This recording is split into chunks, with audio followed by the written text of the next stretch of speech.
మనసే హారతి షిరిడి శ్రీపతి అభయం కోరితి.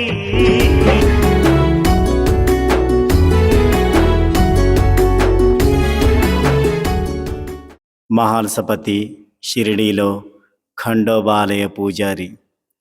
ఒక సన్యాసి మాదిరి మహాల్సపతి కూడా సంసారపక్షమైన కామాన్ని జయించిన వాడయ్యాడు.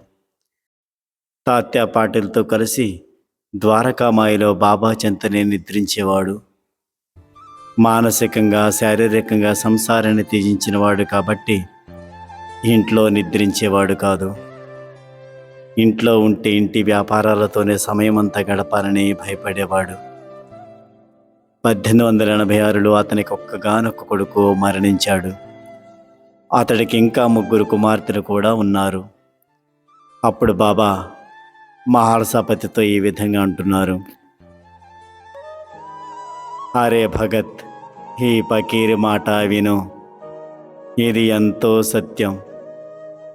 నువ్వు ఇల్లు వదిలిపెట్టి ఇక్కడికి వచ్చి పడుకుంటున్నావు. ఇప్పుడు నీకు ఆడపిల్లలు మాత్రమే ఉన్నారు.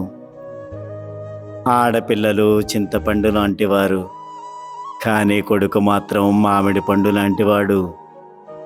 నువ్వు ఇంటికి వెళ్ళు, నీకు తప్పకుండా కొడుకు దొరుకుతాడు.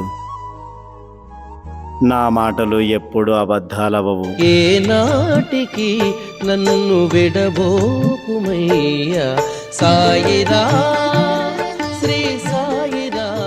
బాబా ఇంతలా చెప్పినా మహాల్సపతికి ఇంటికి పోవడానికి ఇష్టం లేదు.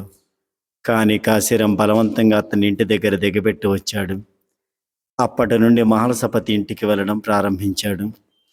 1887వ సంవత్సరం జన్మాష్టమి నాడు అతడికి కొడుకు పుట్టాడు. ఇంకా కొడుకు పుట్టాక అతడు పూర్వంలాగే ఇంటి వ్యవహారాలు పట్టించుకోవడం మానివేశాడు. ఆ విధంగా మహాల్సపతి కష్టమైన ఆధ్యాత్మిక షిరిడీ ప్రయాణాన్ని పూర్తి చేసి గమ్యాన్ని చేరుకోగలిగాడు. ఇదంతా సాయి కృప. జై సాయిరాం.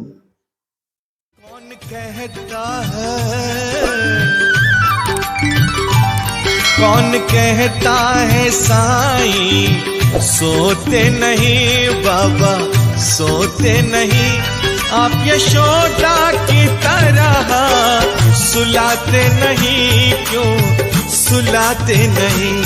कौन कहता है साईं सोते नहीं बाबा सोते नहीं, आप यशोदा की तरह सुलाते नहीं, क्यों सुलाते नहीं?